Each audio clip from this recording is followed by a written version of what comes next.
meu querido Jefferson Miola, não dá para começar sem falar dessa execução violenta. Queria ter suas impressões aí, quer dizer, à medida que o programa foi transcorrendo hoje, eu fui tendo mais, porque é um assunto muito, muito quente, né, que acabou de acontecer, mais certeza de que trata-se de uma execução política. Seja bem-vindo, meu querido Miola. Opa, Gustavo, salve. Hoje não é um bom dia, né? Um dia que despertamos assombrados com mais essa execução bárbara, né? O que se já sabe é que houve uma execução, né? Uma execução em moldes, né, de uma pistolagem impressionante, imagina, mais de 30 tiros em 30 segundos. Né, que quem detém esse tipo de armamento ou pertence aos CACs, né, ou é um adquirente de armas que foram liberadas com este padrão, nível de sofisticação, né, e de poder destrutivo que o Exército liberou no ano passado. Né? Isso é uma parte dessa liberalização. E, finalmente, essa execução, dificilmente eles teriam errado, como disse, chegou a sugerir uma familiar, a mim me parece, né, em primeira instância, uma familiar disse que eles podem ter sido confundidos. Né?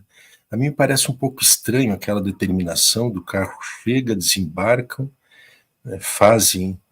disparam essa quantidade de tiros, e para não deixar dúvidas que iriam eliminar um alvo.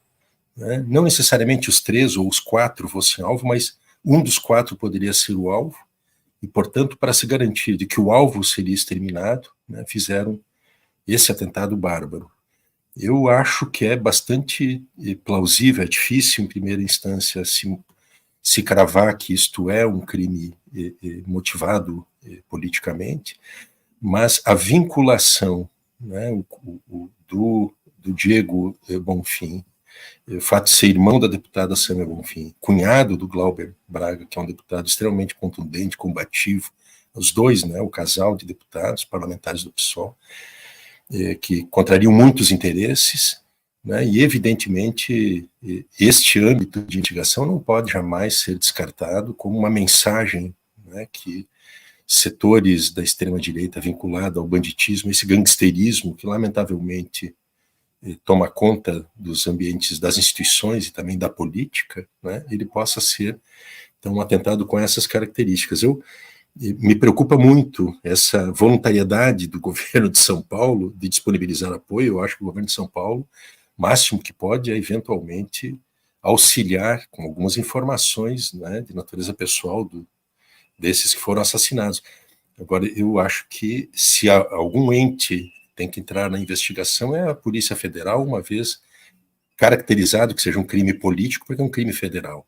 Essa Agora, história do governo de São Paulo, eu não estou sabendo. O que é essa história do governo de São Paulo? O governo de São Paulo prontamente disponibilizou equipes para apoiar a Polícia Civil do Estado do Rio de Janeiro, o que foi também acolhido pelo governo do Estado do Rio de Janeiro, e sabemos bem quem é o secretário de Segurança do Estado de São Paulo, né, um bolsonarista empedernido, e evidentemente que a incrustação da Polícia Civil paulista altamente, né, bolsonarizada neste episódio nas investigações não é algo recomendável.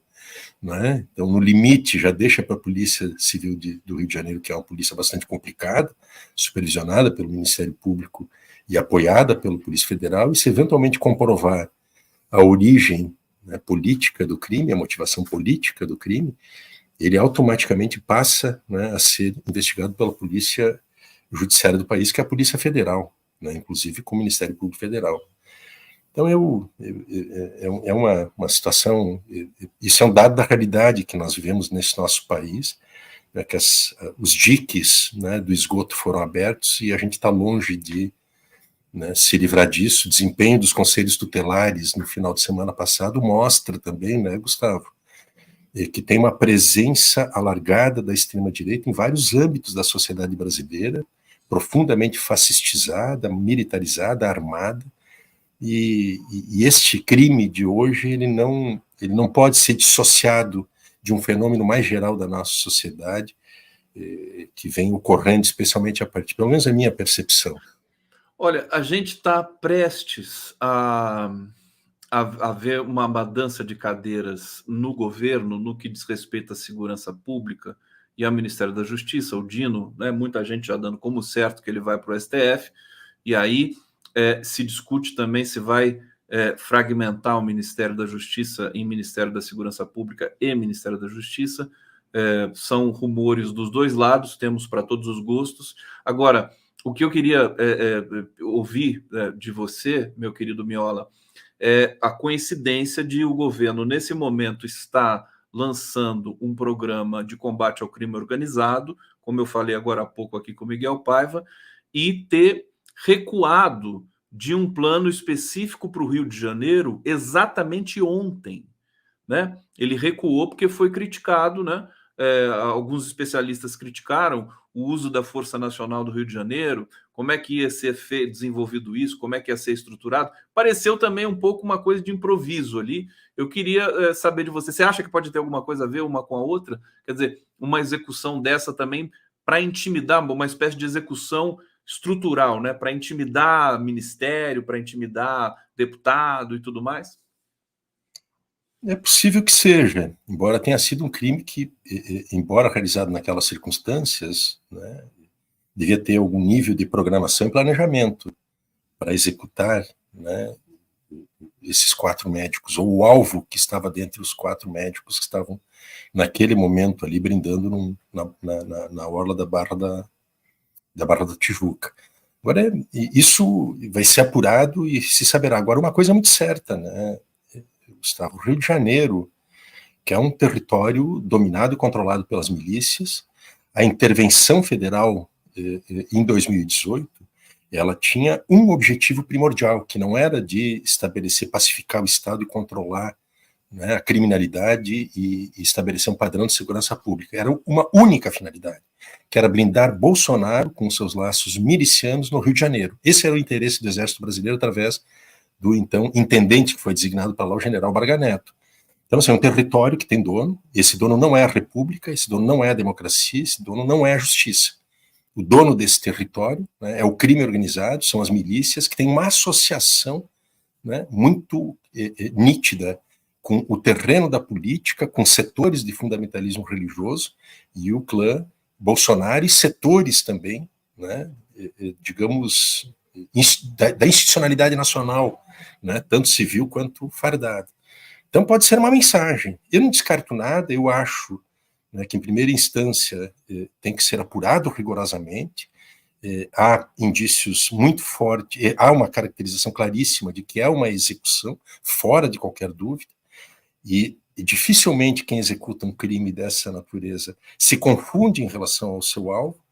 Um alvo dentre aqueles 4 que foram alvejados, né, era o alvo desejado. E, portanto, se esse alvo era o irmão da deputada Sâmia Bonfim e cunhado do deputado Glauber Braga, nós estaremos diante de uma situação que é indiscutivelmente de um crime de natureza política. Jefferson Miola aqui no Giro das 11, o nosso último bloco aqui.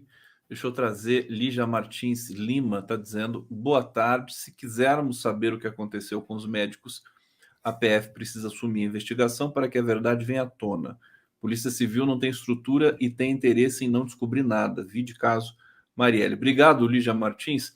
O meu querido Jefferson Miola, deixa eu colocar, vou colocar uma imagem aqui, pedir para você comentar na sequência, relativa à greve, né, de ontem em São Paulo e o que aconteceu na linha amarela ontem. Na verdade, a greve foi anteontem, né? O tempo já vai corroendo os meus neurônios aqui. Deixa eu colocar esse trechinho aqui, essa imagem para você.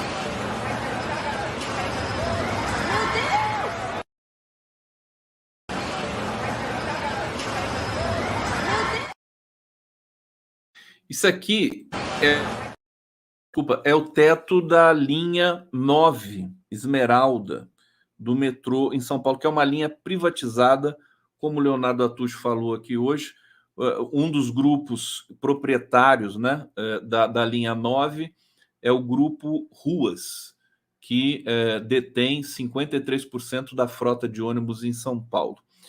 O Atucho fez uma análise aqui muito precisa sobre os interesses do Tarcísio em agradar esses empresários, essas elites, esses empresários e essas elites, porque ele está se colocando como a bola da vez, está sendo protegido pela imprensa, né, para se viabilizar como uma espécie de herdeiro do Bolsonaro nas próximas eleições e o próximo, digamos, a próxima ocupação do espaço político. Você acompanhou a greve em São Paulo? Eu queria que você falasse um pouquinho sobre isso.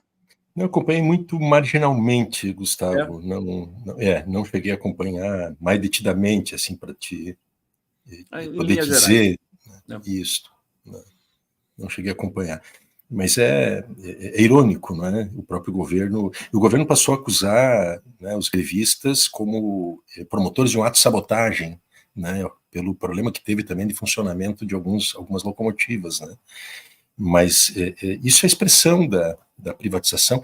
E tem um modelo, nós estamos vivendo aqui uma espécie de uma segunda onda, né, privatizante no país, que ela praticamente dá conta do estoque, do saldo remanescente, não é? Que durante os períodos precedentes, né, as oligarquias não conseguiram abocanhar por força das resistências, né, populares e sociais e do conjunto da classe trabalhadora, e que agora nós estamos numa circunstância em que esses governos de recorte ultraliberal promovem, né, essa segunda onda privatizante. Aqui no Rio Grande do Sul, por exemplo, né, nós fizemos até uma conversa outro dia, a Companhia de Abastecimento de Águas, que abastece águas para 337 municípios do estado do Rio Grande do Sul. Que foi privatizado aí, né?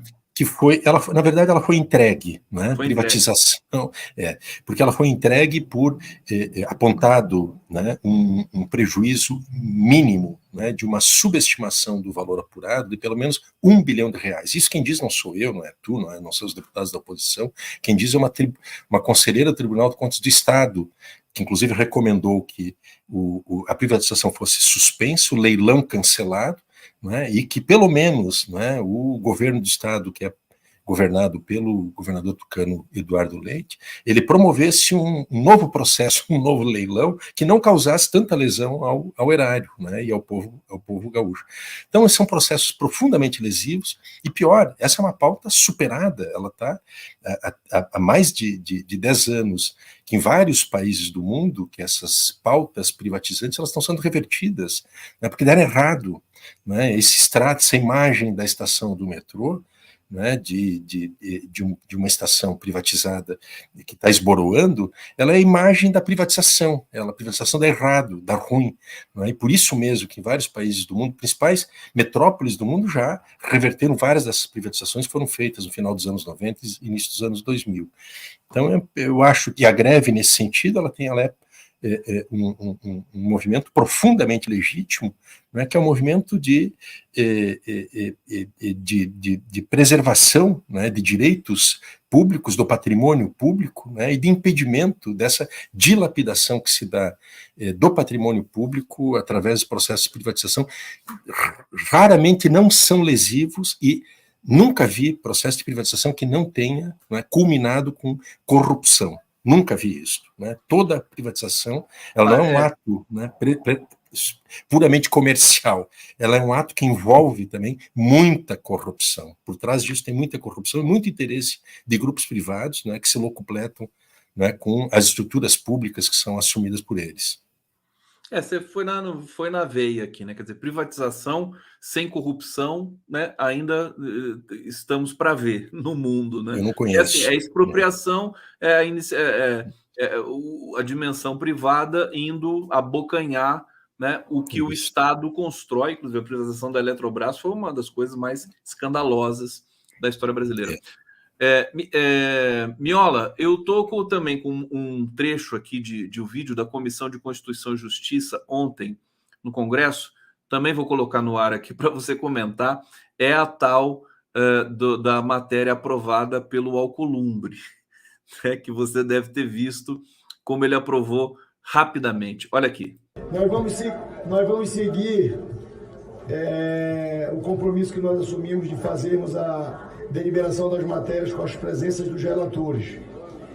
Então nós vamos deliberar agora o item 3, que é a proposta de emenda constitucional número 8, não terminativo, que altera a Constituição Federal para dispor sobre os pedidos de vista, declaração de inconstitucionalidade e concessão de cautelares nos tribunais.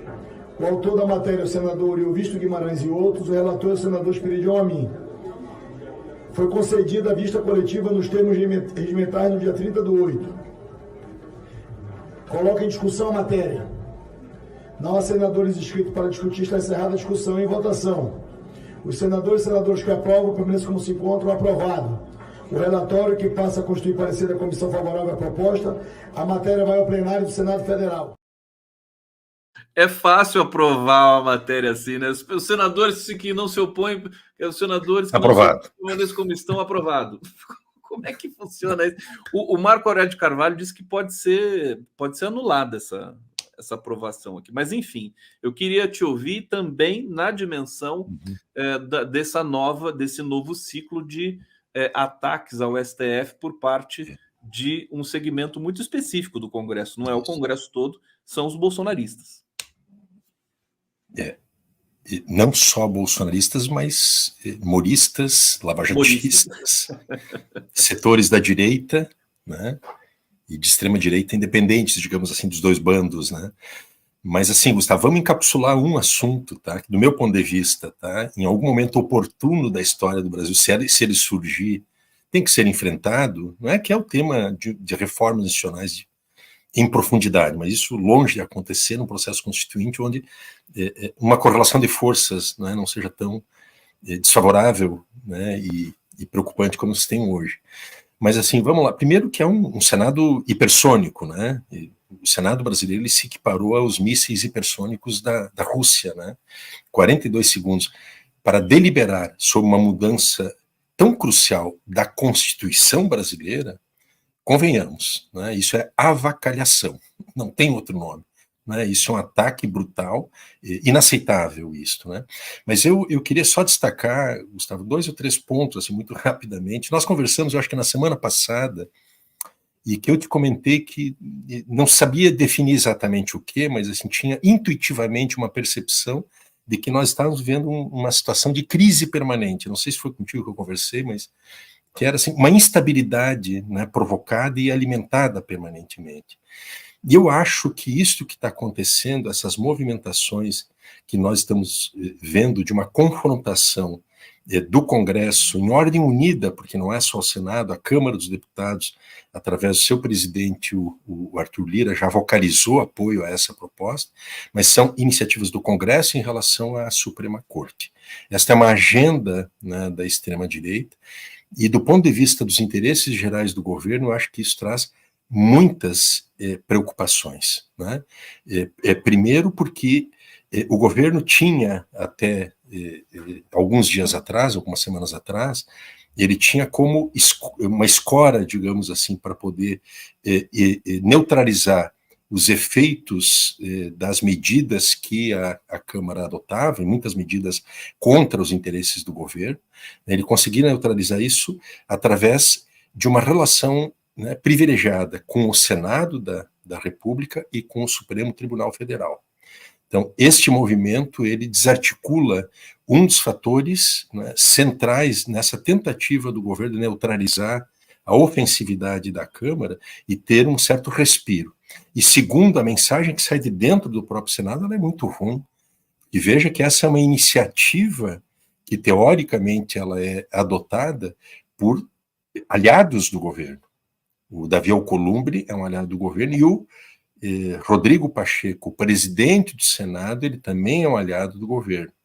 Então, se os aliados do governo estão fazendo isto em relação a um fator hoje crucial na reconstrução da nossa democracia, que é a Suprema Corte, por mais que a gente conheça as idiosincrasias da Suprema Corte, a gente saiba o que muitos, ou a grande maioria dos ministros da Suprema Corte fizeram no verão passado.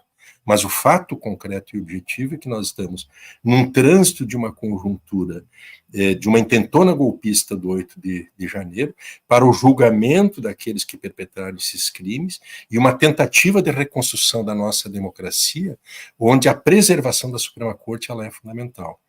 Então, eu acho que isso não é uma boa, continuo entendendo que nós estamos vendo uma situação de crises permanente, de instabilidades, né, políticas, né, reiteradas, que são alimentadas permanentemente, E eu não vejo com bons olhos isto do ponto de vista dos interesses gerais do governo, da necessidade que o governo tem de um mínimo de estabilidade, né, e um mínimo de previsibilidade para colocar em votação as matérias que são essenciais para corresponder àquilo que foi prometido na campanha e na eleição de 30 de outubro, e que enfrentam de maneira, né, muito resolutiva as grandes urgências nacionais e a necessidade de retomada do crescimento e do desenvolvimento do nosso país. Eu acho tudo isso muito ruim o que está acontecendo, e para o governo em especial são sinais, né, muito contraditórios. Jefferson Miola aqui no Giro das 11, Luiz Edgar de Souza está dizendo, gente, alguém acredita que isso não foi recado duplo, extrema-direita e Sâmia? Vamos aguardar, está difícil de acreditar realmente que não seja um recado também, de uma certa maneira, para o país, para o momento que a gente está vivendo, para esse programa de segurança, de combate ao crime organizado por parte do governo Lula 3.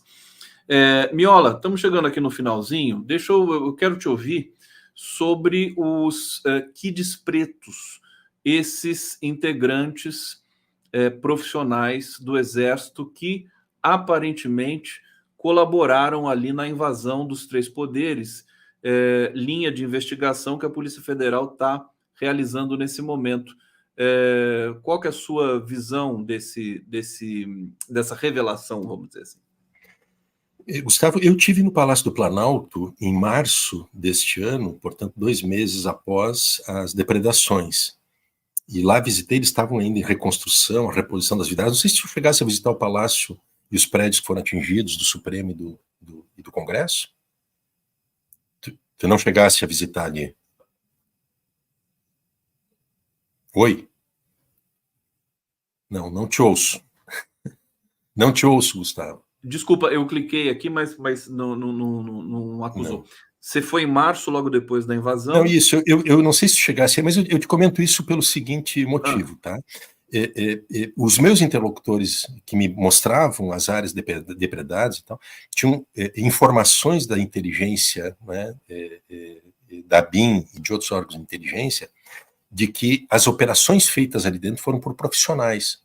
Inclusive o uso de água, né, para neutralizar o efeito do gás lacrimogêneo. Várias técnicas empregadas ali dentro eram técnicas de profissionais, né, ou do terror ou de contra-terror. E esses profissionais, né, são sabidamente esses agentes das Forças Armadas. Eu acho, tá, Gustavo, até escrevi um artigo ontem, se eu não estou equivocado, né, uma preocupação muito grande. Nós estamos chegando numa situação, né, que tanto do ponto de vista do judiciário quanto da CPMI dos atos golpistas, nós estamos chegando numa situação que é de responsabilização de certos níveis de quem teve uma participação ou direta ou intelectual nesses atentados. Isto culmina, né, sempre na figura do ex-presidente Bolsonaro e, eventualmente, alguns bodes expiatórios fardados de menor expressão, né? Mas, no sentido geral, não está havendo, né, uma apuração e uma responsabilização de um contingente muito relevante, né, de integrantes das Forças Armadas, integrantes que estão ainda no serviço ativo, serviço militar ativo, e outros que estão, né, na reserva, e são integrantes do alto oficialato brasileiro. Então, a minha preocupação diante de tantas evidências, de tantas comprovações, né, de tantas comprovações já do envolvimento dos militares, e não são quaisquer militares, porque um dos militares que é aqui de preto, que integra, que é o general Ratufo, esse que foi agora alvo de uma operação, este general, ele integra o Instituto Sagres, né, que é um instituto do general Vilas Boas, que foi um instituto que formulou um plano nada ambicioso dos militares, que é o Plano Brasil 2035. Então veja que é uma cadeia de envolvimento dos oficiais, mesmo aqueles que estão na reserva, mas são vinculados, né, a uma espécie de uma inteligência estratégica dos militares, e que se vinculam, né, se vinculavam antes com o alto comando das Forças Armadas, do Exército Brasileiro e as cúpulas das Forças Armadas, e que, portanto, eu acho, né, que se deveria chegar, né, as investigações deveriam chegar também nesses. E há um problema muito sério, do meu ponto de vista, eu encerro, né, que esse grande acordo que está sendo feito para safar, né, esses outros e só responsabilizar Bolsonaro e alguns, né, menos relevantes, esse acordo ele poderá, num futuro, né, não muito próximo, nos cobrar um preço muito elevado, que é o preço da repetição, né, dessa conspiração permanente que as Forças Armadas fazem contra a nossa democracia. Mas quando eu vi essa investigação dos Kids Pretos aqui, eu acho que não vai dar para ter acordo, pelo menos nessa dimensão, né, de investigação. Acho que a coisa realmente ficou feia para o Exército mais uma vez. Meu querido Jefferson Miola, obrigado. Sempre muito bom falar contigo aqui. Quero agradecer a todos que nos acompanharam essa edição muito especial do Giro das 11. Continuem na nossa programação aqui na TV 247, também na TVT. Vocês vão ter atualizações, informações importantes, críticas sobre essa execução brutal no Rio de Janeiro e outros temas também que estão relacionados aí com a política do Brasil. Miola, até a semana que vem, meu querido. Até bom final de semana. Um grande abraço, Gustavo.